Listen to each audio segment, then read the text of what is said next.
بابا من حس میکنم جدی ها، حس میکنم واقعا دیگه دارم پیر میشم. یعنی پیر دارم، یعنی انگار هیچی از زندگی نفهمیدم. الان توی سنو حس میکنم نمیدونم، شاید من یه با ایراد داشته باشم. اصلا انگار یه علامت پیری خورد صورت. چی کار بکنم؟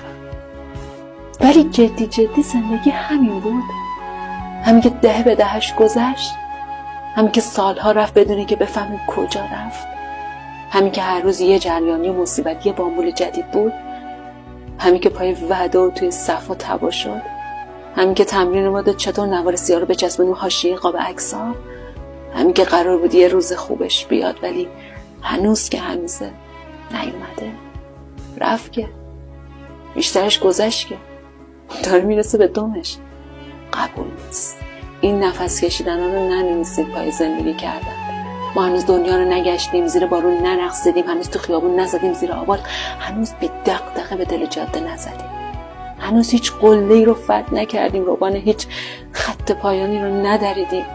ما هنوز زندگی نکردیم. این که یه خواب آشفته بود. زندگی واقعی که شروع میشه، زندگی واقعی.